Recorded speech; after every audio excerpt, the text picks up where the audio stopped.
Hi అండి, అందరికీ నమస్తే. నేను డాక్టర్ సాయిరామ్, మీ చిన్నపిల్లల డాక్టర్ని. మీ పిల్లలు ఎప్పుడైనా బలపాలు, బియ్యము, మట్టి, బూడిద, పెయింటు, సున్నము, సోపు అట్లాంటివి ఏమన్నా తింటా ఉన్నారా? అలా విచిత్రమైన అలవాట్లు ఏమన్నా ఉన్నాయి అంటే మీ పిల్లలకి పైక అనే సమస్య ఉండొచ్చు.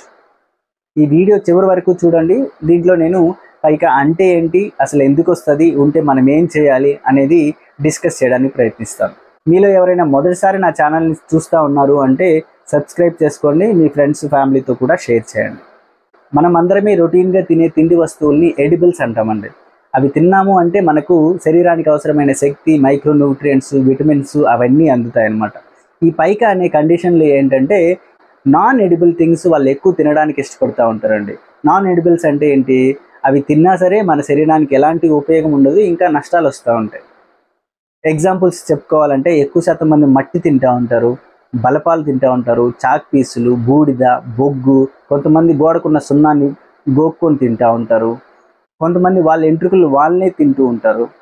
ఇలాంటివన్నీ ఒక నెల కంటే ఎక్కువ రోజులు తింటూ ఉన్నారనుకోండి, ఆ కండిషన్ని మెడికల్ టర్మ్స్లో చెప్పాలి అంటే పైక అంటాం అనమాట.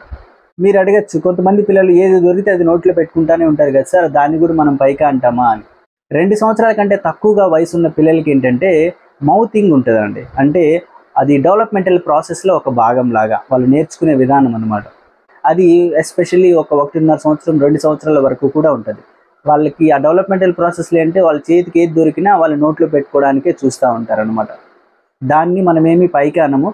2 సంవత్సరాల కంటే వయసు ఎక్కువగా ఉండి ఇలాంటి నాన్ ఎడిబుల్ థింగ్స్ తింటా ఉన్నారు, అది కూడా నెల కంటే ఎక్కువ హిస్టరీ ఉంది అంటేనే మనము పైక అంటూ ఉంటాం. ఇది పిల్లల్లోనే వస్తుందా అంటే అలా ఏం లేదండి, పెద్దల్లో కూడా ఉంటుంది. కాకపోతే మనం పిల్లల్లో మోస్ట్ కామన్గా చూస్తూ ఉంటాం. పెద్దల్లో ఎస్పెషల్లీ చెప్పాలంటే ప్రెగ్నెంట్ ఉమెన్లో కామన్గా చూస్తూ ఉంటాం. కొన్ని దేశాలు అది కల్చరల్గా కూడా ఉంటుంది. ఆఫ్రికాలోని గానా అనే దేశంలో వాళ్ళు మట్టిని క్లే ముద్దలుగా చేసుకొని ప్రెగ్నెన్సీగా ఉన్నప్పుడు మింగేస్తూ ఉంటారనమాట. అలా అది వాళ్ళ కల్చర్లో భాగం కాబట్టి దాన్ని కూడా మనం పైక అని లేబుల్ చేయడానికి లేదు. ఎలాంటి పిల్లలకి ఈ పైక లక్షణాలు వచ్చే అవకాశాలు ఉంటాయో చూద్దాం. మాల్ న్యూట్రిషన్ ఉన్న పిల్లలు, వాళ్ళు బరువు సరిగా పెరగరు, వాళ్ళకి తిండి సరిగా పెట్టరు, వాళ్ళు బరువు సరిగా పెరగరు. అలాంటప్పుడు వాళ్ళ శరీరంలో కాల్షియం తగ్గిపోతుంది, ఐరన్ తగ్గిపోవచ్చు, జింకు, విటమిన్స్ తగ్గిపోవడం వల్ల ఇలాంటి నాన్ ఎడిబుల్స్ థింగ్స్ తినాలి అని వాళ్ళకి కోరిక కలుగుతూ ఉంటుంది అనమాట. అదే కాకుండా నెగ్లెక్టెడ్ పిల్లలు, వాళ్ళని నిర్లక్ష్యంగా వదిలేసి ఉంటారనమాట. వీధులు తిరుగుతూ ఉంటారు, ఏదో దేవుడి దయ వల్ల బతుకుతూ ఉన్నట్లు పిల్లలు ఉంటారు కదా, వాళ్ళకి కూడా ఇది ఉండే అవకాశాలు ఉంటాయి. అంతేకాకుండా ఇంట్లో ఎన్విరాన్మెంట్ సరిగా లేదు అనుకోండి, తల్లిదండ్రులు ఎప్పుడు గొడవ పడుతూ ఉన్నారు, డిస్టర్బ్డ్ హోమ్ ఎన్విరాన్మెంట్ ఉంది అంటే కూడా ఇలాంటి పైక లక్షణాలు వచ్చే అవకాశాలు ఉంటాయి. అలానే కాకుండా కొంతమంది ఇంటలెక్చువల్ డిసబిలిటీ అంటే కొంచెం మెంటల్గా డిస్టర్బ్ అయిన పిల్లలు, ఆటిజం ఉన్న పిల్లల్లో కూడా ఇలాంటి పైక ఉండే అవకాశాలు ఎక్కువగా ఉంటాయి. ఎప్పుడైనా మీ పిల్లలకి ఇలాంటి లక్షణాలు ఉన్నాయి అంటే మీ దగ్గరలో ఉన్న పీడియాట్రిషియన్కి ఖచ్చితంగా చూపించండి. ఎందుకు చూపించాలి అంటే వాళ్ళు ఏ లోపం వల్ల అలాంటి లక్షణాలు బయటపడుతూ ఉన్నాయో మనకు తెలియాలి. ఒకటి, వాళ్ళకి ఐరన్ తగ్గిందా, కాల్షియం తగ్గిందా, విటమిన్స్ తగ్గున్నాయా, అవన్నీ తగ్గినప్పుడు వాళ్ళ శరీరంలో కొన్ని లక్షణాలు చూపిస్తూ ఉంటారనమాట. వాటిలో ఒక లక్షణం ఇది అనుకోవచ్చు. క్లినికల్గా మనం అసెస్ చేసామనుకోండి, పిల్లల్లో ఏది లోపమో మనకు తెలుస్తుంది. అలా తెలిసిన తర్వాత దానికి స్పెసిఫిక్గా మనం ట్రీట్మెంట్ ఇచ్చుకోవచ్చు. ఏదైనా ఒక మందు చెప్పండి సార్, అది తింటే ఈ బిహేవియర్ అంతా మారిపోతుంది అంటే అట్లాంటి ట్యాబ్లెట్లు కానీ మందులు కానీ ఏం లేదు. మనం ఒకసారి క్లినికల్గా పిల్లల్ని చూసాము అంటే ఏ లోపమో తెలుసుకొని దాని తర్వాత మాత్రమే మనం ట్రీట్మెంట్ చేయగలం. ఈ అలవాట్ల వల్ల పిల్లలకి ఏమైనా ప్రమాదం అయ్యే అవకాశాలు ఉన్నాయా అంటే మోస్ట్ ఆఫ్ ద టైం ఉండకపోవచ్చు. ఒకవేళ పిల్లలకి ఇలాంటి అలవాట్లు మనం ఇగ్నోర్ చేసి పెట్టేస్తున్నాం అనుకోండి, చాలా ఎక్కువ రోజులు, ఎక్కువ నెలలు వాళ్ళు అట్లానే తింటా ఉన్నారు అంటే కొంతమంది పిల్లలకి కాంప్లికేషన్స్ వచ్చే అవకాశాలు కూడా ఉంటాయి. వాటిల్లో ప్రధానంగా మనం మాట్లాడుకోవాల్సింది, కొంతమంది పెయింట్ తింటూ ఉంటారు. గోడకేసి ఉన్న పెయింట్ గోక్కొని నోట్లో పెట్టుకోవడము, సున్నాన్ని నోట్లో పెట్టుకోవడము చేస్తూ ఉంటారు. ఆ పెయింట్లో లెడ్ అనే మూలకం ఉంటుంది. ఆ లెడ్ ఏం చేస్తుంది అంటే వాళ్ళ బ్రెయిన్స్లో చేరిపోయి ఎదుగుదల సరిగా ఉండకుండా చేస్తుంది. బ్రెయిన్స్ ఎదుగుదల సరిగా ఉండదు, దాంతోపాటు వాళ్ళకి రక్తహీనత కూడా జరుగుతూ ఉంటుంది. పిల్లలు మట్టి తింటూ ఉంటారు కదా, ఆ మట్టిలో నులిపురుగుల యొక్క గుడ్లు ఉంటాయండి. ఆ గుడ్లన్నీ పిల్లల పొట్టలో ఎదుగుతూ దాని తర్వాత పిల్లల్ని పెట్టి అక్కడి నుంచి రక్తం పీల్చుకొని తాగుతూ ఉంటాయి.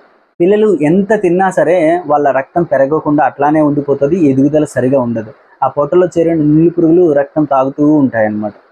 అలా తాగడం వల్ల రక్తహీనత వస్తుంది. మనం ఎంత తింటూ ఉన్నా రక్తహీనత అట్లానే ఉంటుంది. కొంతమంది వాళ్ళ వెంట్రుకలు తింటూ ఉంటారు. వెంట్రుకలు అనేవి మనకు అరగవు, జీర్ణం అవ్వవు అన్నమాట. ఆ వెంట్రుకలన్నీ అట్లానే పేరుకుపోయి ఏమవుతుందంటే మన ప్రేగులకి అడ్డుగా పడిపోతుంది. ఏదైనా పైప్లో ఒక బ్లాక్ అయిపోతే ఎట్లా ఉంటుంది, అలాగా మన ప్రేగుల్లో కూడా అడ్లు పడిపోతాయి అన్నమాట.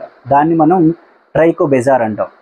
అలా మన ప్రేగుల్లో అడ్డు పడిపోవడం వల్ల ఏమవుతుందంటే మనం తిన్న తిండి కిందికి పోదు, దానివల్ల పొట్టంతా ఉబ్బిపోతుంది, కడుపు నొప్పి రావడము, వాంతులు రావడము, అన్ని ఇబ్బందులు జరుగుతూ ఉన్నాయంటే ఖచ్చితంగా దానికి సర్జరీ చేసి తీయాల్సిన అవసరం వస్తుంది అనమాట. ఇన్ని కాంప్లికేషన్స్ అయ్యే అవకాశాలు ఉన్నాయి కాబట్టి ఎప్పుడైనా మీ పిల్లలు అబ్నార్మల్గా ఈ పైకా లాంటి బిహేవియర్ చూపిస్తూ ఉన్నారంటే దగ్గరలో ఉన్న పీడియాట్రిషియన్కి చూపించండి. ఎప్పుడూ ఈ పైకాని నెగ్లెక్ట్ చేయొద్దు. ఒక తల్లిదండ్రులుగా మీ పైకా బిహేవియర్ ఉన్న పిల్లలకి మీరు చేయాల్సింది ఏది అంటే ఫస్ట్ వాళ్ళకి బ్యాలెన్స్డ్ డైట్ ఇవ్వాలండి. బ్యాలెన్స్డ్ డైట్ అంటే ఏదో స్పెషల్గా అంగట్లో కొనుక్కొచ్చి పెట్టేది కాదు.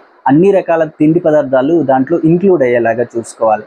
పండ్లు, కూరగాయలు, అన్ని రకాల వెజిటేబుల్స్, గుడ్లు, నాన్ వెజ్, దాంతోపాటు నెయ్యి, అన్ని రకాల తిండి పదార్థాలు, పప్పులు ఉన్నాయి అంటే దాన్నే బ్యాలెన్స్డ్ డైట్ అంటాం అనమాట.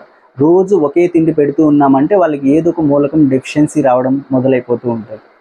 అందరూ మంచి పోషకాహారం, న్యూట్రిషియస్ ఫుడ్ పెట్టండి. దాంతోపాటు వాళ్ళ ఎదుగుదలకు అవసరమైన మంచి హోమ్ ఎన్విరాన్మెంట్ క్రియేట్ చేయండి.